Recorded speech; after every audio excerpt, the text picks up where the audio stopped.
Hello friend, welcome back to my channel. I hope आप अच्छे होंगे और मैं भी अच्छी हूँ। तो मैं आपके लिए लेकर आई हूँ एक न्यू यम्मी क्रंच वीडियो।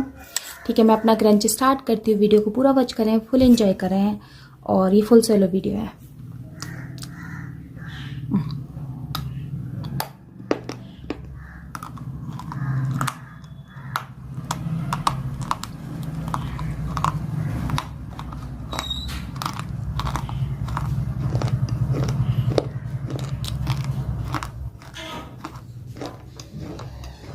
बहुत टेस्टी।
So hello done. तो बताइएगा फ्रेंड आज का क्रंच आपको कैसा लगा। अगर अच्छा लगा हो तो प्लीज़ लाइक एंड सब्सक्राइब और ओके बाय। कि ये देखकर उसे अपनी लिटिल गोल्ड फिश याद आ रही थी, जो कि हमेशा बादलों के गरजने पर इसी तरह से डर जाया करती थी। लेकिन वो सोचने लगता कि ये तो एक बॉय है। उसने गोल्ड फिश जार में भी रखी हुई थी और वो अक्सर उससे बातें भी किया करता था। वो यही सोचने लगता कि मुझे पता नहीं क्यों एक लड़के की तरफ क्यों अट्रैक्शन हो रही है। ये सोचकर वो एक साइकेट्रिस्ट के पास चला जाता है और उससे यही डिस्कशन करना चाहता था कि पहले तो ऐसा कभी नहीं हुआ था, लेकिन अब ऐसा क्यों हो रहा है कि मुझे एक लड़का अच्छा लगता है। अब ये सुनते ही जो डॉक्टर थोड़ा दूसरी टाइप का था वो खुश हो जाता है और कहता है कि मिस्टर हैंडसम, क्या तुम्हें मुझ में भी कोई अट्रैक्शन फील हो रही है।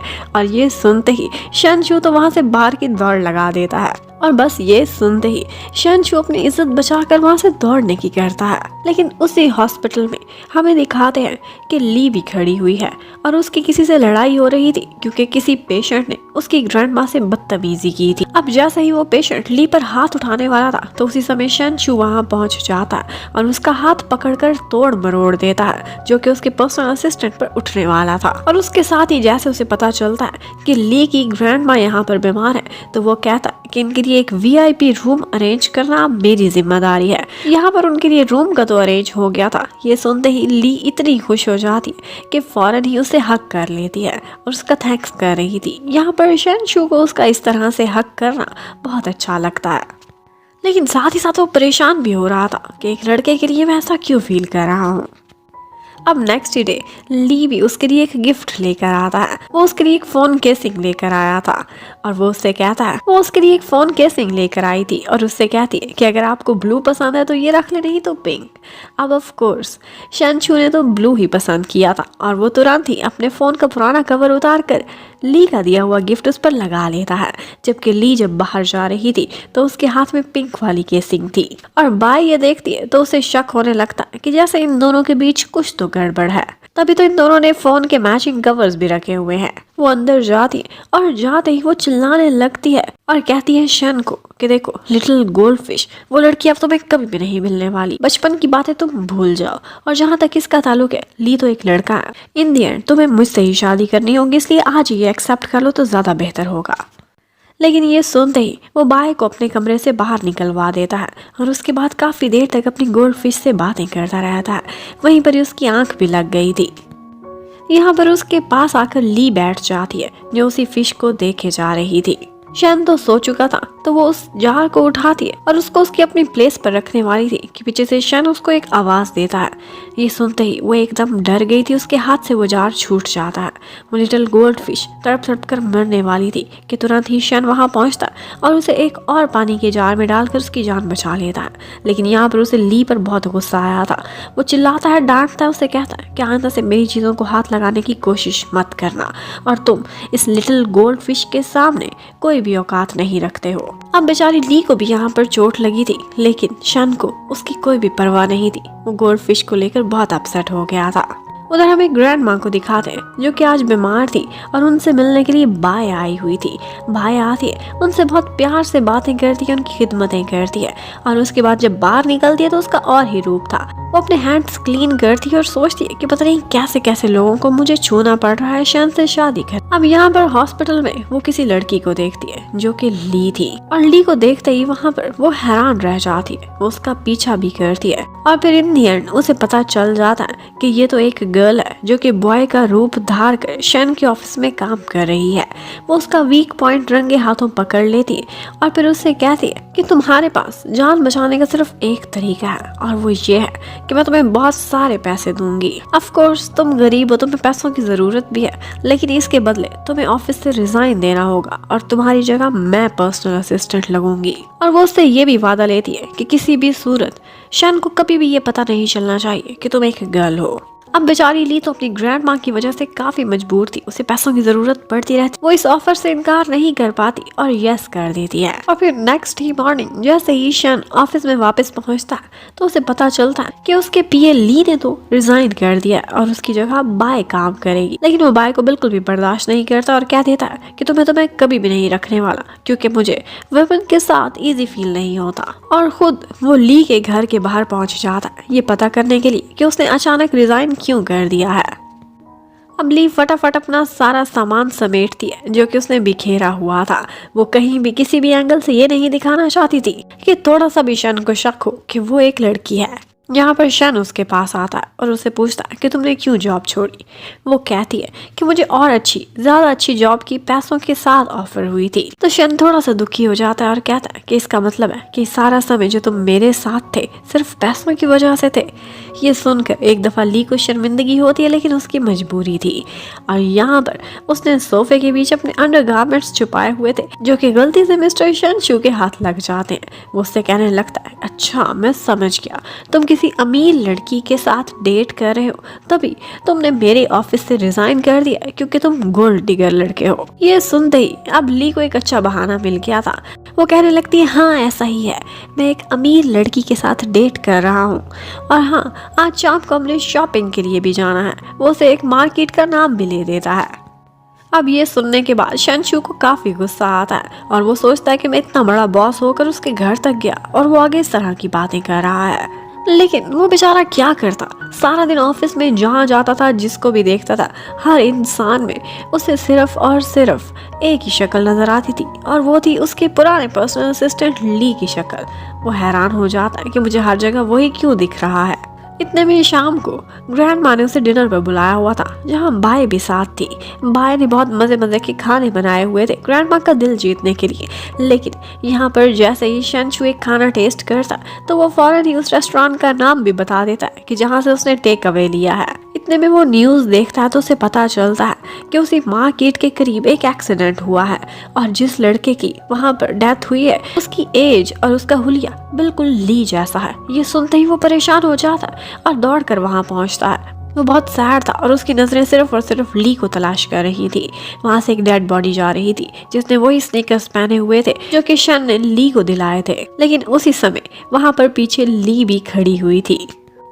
शनशू मुड़कर देखता है तो उसे ठीक ठाक देखकर वो उसे तुरंत ही हक कर लेता है और कहने लगता है कि पता है मैं कितना परेशान हो गया था, मुझे लगा कि कार एक्सीडेंट तुम्हारा हुआ है। लेकिन ली आगे से कहने लगती है कि कैसे होगा, मेरे पास तो कोई कार ही नहीं तो एक्सीडेंट क्या होना। लेकिन उसकी बातों पर शन का कोई ध्यान नहीं था। वो कहता कि मैं बहुत खुश हूँ कि तुम एक लड़का हो, अगर लड़की होते तो मैं तुम्हें अपने क्लोज ना रख पाता।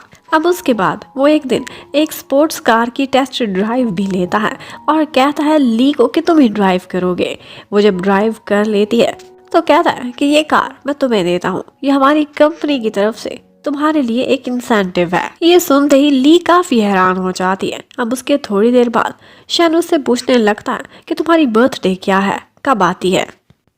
लेकिन आगे से ली कहती है कि मुझे क्या पता होगा, मैंने आज तक नहीं मनाई, बस डॉक्यूमेंट्स में कोई लिखी हुई है, वरना मेरी ग्रैंडमा ने मुझे एक कचरे के ढेर से उठाया था और उससे पहले कि मुझे कोई यादें नहीं है, पता नहीं मैं कहाँ से वहाँ पहुँची थी, लेकिन मैं बहुत जख्मी हालत में थी, उन्होंने मुझे रेस्क्यू किया था। बस वो इतना बताती है कि उस दिन रेनबो निकली हुई थी जिस दिन तुम मुझे मिली थी।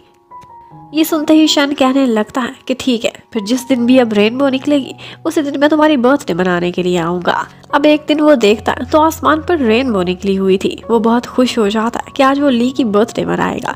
लेकिन इत्तेफाक से उसी दिन बाय की भी बर्थडे थी और वो अपनी बर्थडे पार्टी पर शन को भी इन्वाइट करती है, लेकिन वो मना कर देता है कि आज मैं बहुत बिजी हूँ और खुद वो ली के पास जाता है, उसे फ्लावर्स गिफ्ट करता है। ये देखकर ली हैरान हो जाती है कि तुम एक लड़के को क्यों फ्लावर दे रहे हो। लेकिन शन का कहना था कि ये लिली फ्लावर्स हैं जो कि दोस्ती को डिपिक्ट करते हैं। और फिर वो उसे अपने साथ एक रेस्टोरेंट में भी लेकर जाता है और उसे एक रिंग भी पहनाता है। कहता है कि ये ब्रदर्स रिंग है और हम दोनों ये रिंग पहनेंगे।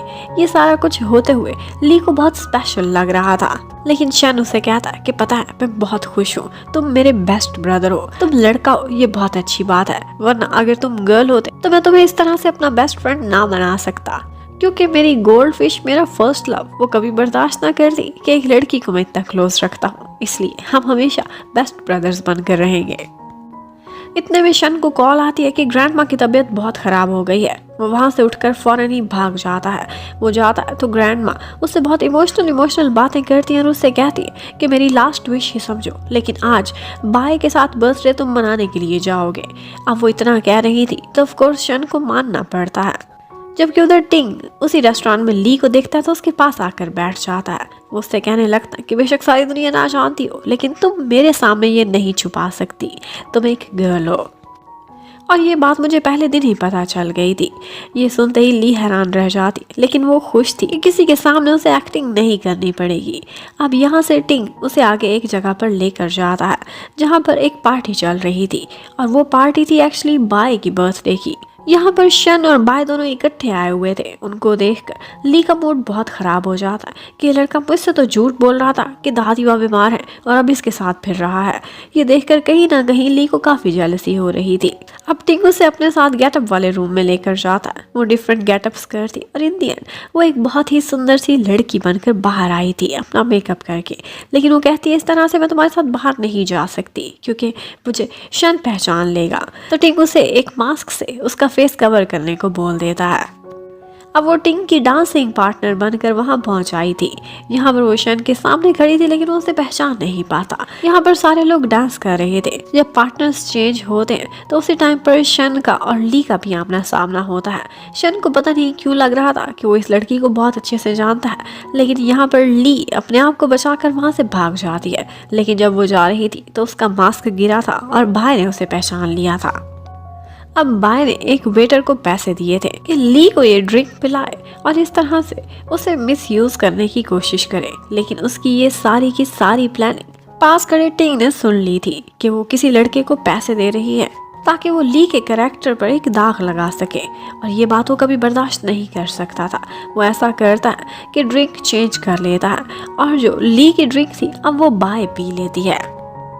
अब उस पार्टी से जाने से पहले ली को अचानक से याद आता है कि वो अपना कुछ भूल गई है। वो अपना बैग लेने के लिए ऊपर आती है, लेकिन उसी टाइम पर हमें पता चलता है कि शन की ड्रिंक में किसी ने ड्रग मिला दी थी और वो इस वक्त बहुत हॉट होता है। वो जाकर एक टब में भी बैठ जाता है।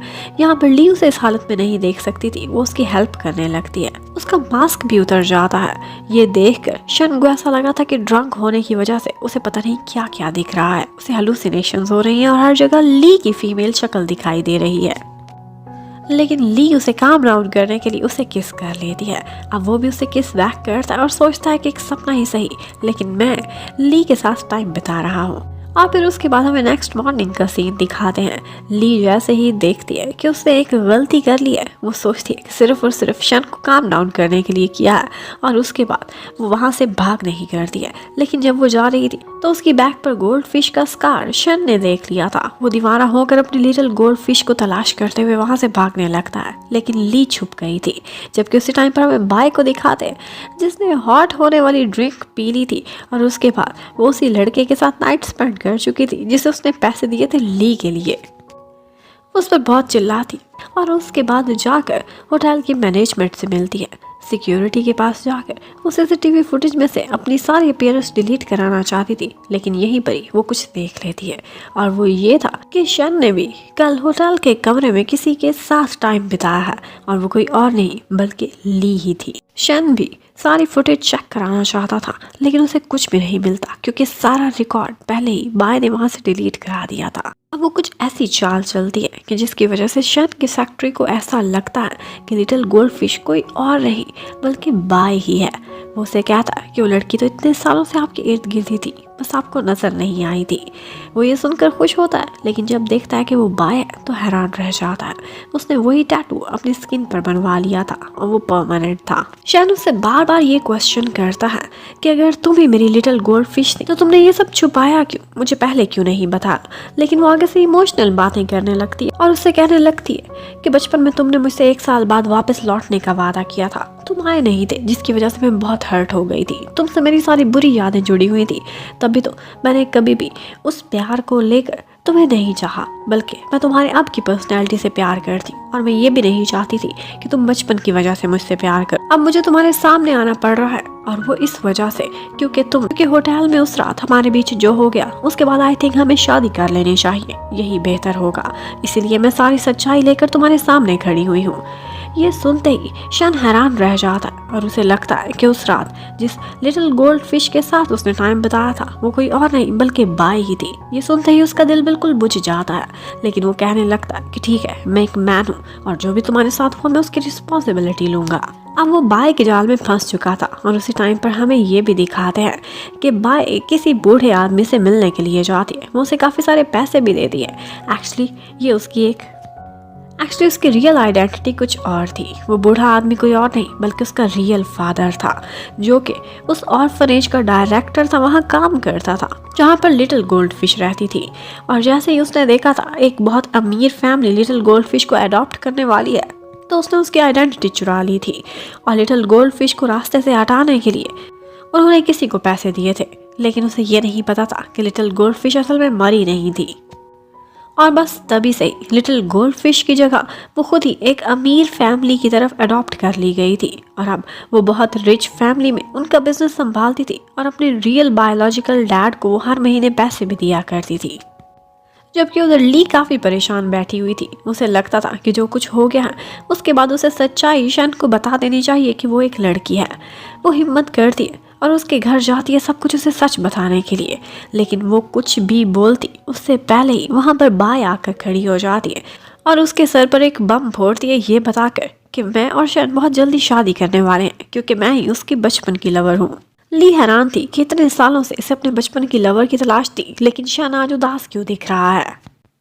लेकिन फिर भी वो उन दोनों को कंग्रेचुलेशंस कहती है और ये सच नहीं बताती कि वो एक लड़की है, क्योंकि वो कबाब में हड्डी नहीं बनना चाहती थी।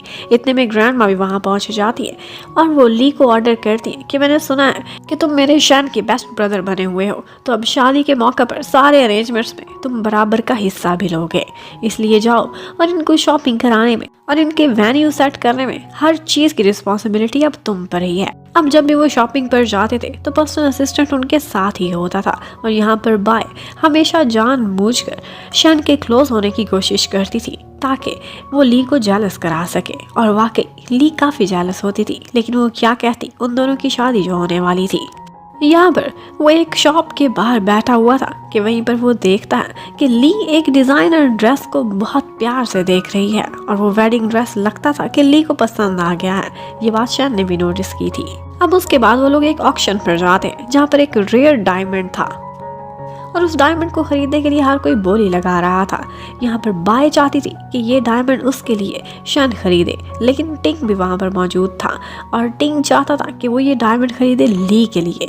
और टिंग बहुत ज़्यादा पैसों की बोली लगा देता है। उसे समझाने के लिए उसके पास जाकर ली बैठती है और उससे कहती है कि ये सब छोड़ो, लेकिन वो बहुत महंगे पैसे देकर उस डायमंड को खरीद लेता है। जैसे ही वो रिंग उसके सामने आती है तो तुरंत ही ली के हाथ में पहना देता है और साथ ही साथ उसको एक किस भी करता है। ये सारा कुछ देखने के बाद शन के तो होश ही उड़ गए थे। वो बाहर आता है और जैसे ही ली और टिंग को इकट्ठे देखता है तो उन पर गुस्सा करने लगता है और कहने लगता है कि ये सब क्या चल रहा है, तुम लोगों को अपने इमेज की भी परवाह नहीं, ये क्या हरकत है, तुम दोनों बॉयज हो और ये सब इम्पॉसिबल है। लेकिन ली ये कहती हुई वहाँ से निकल जाती है कि तुम्हें क्या परवाह, मैं तुम्हारी लगती ही क्या हूँ, सिर्फ मेरे बॉस होने की वजह से तुम मेरी पर्सनल लाइफ में इंटरफेयर नहीं कर सकते। ये कहती हुई वो वहाँ से चली जाती है, लेकिन वो बहुत ज़्यादा ड्रिंक कर रही थी। टिंग को वो बताती है कि वो इतना प्रिटेंड करती है कि जब वो सैड हो तो वो अपनी सैडनेस भी किसी को नहीं दिखाती और जब खुश हो तो अपनी खुशी को भी उसे छुपाना पड़ता है। उसे लग रहा था कि उसकी पूरी लाइफ एक नाटक बन चुकी है। ये सुनने के बाद टिंग को उस पर काफ़ी रहम आता है। टिंग उसे बताता है कि एक्चुअली मुझे अपने इमेज की किसी चीज़ की कोई परवाह नहीं, क्योंकि सुपर मॉडल मैं सिर्फ अपने शौक की वजह से बना हूँ, वरना पैसे की मेरे पास कोई कमी नहीं है। एक्चुअली वो एक बहुत बड़ी फैमिली से बिलोंग करता था और इवेंचुअली उसने अपना बिजनेस ही संभालना था। वो कहने लगता है कि इसलिए जो मेरा मन कहता है मैं वो कर डालता हूँ बिना कॉन्सिक्वेंसेस के बारे में सोचे हुए। उधर हमें दिखाते हैं कि बाय को अपने डैड के थ्रू एक बात पता चलती है और वो ये थी कि लिटिल गोल्डफिश अभी भी जिंदा है और वो लड़की कौन है वो सबूतों के साथ आए थे। ये देखते ही उसे बहुत गुस्सा आता है कि वो लड़की कोई और नहीं बल्कि ली ही है। वो सोचने लगती है कि आखिर ये लड़की मेरी लाइफ में इतना इंटरफेयर क्यों कर रही है।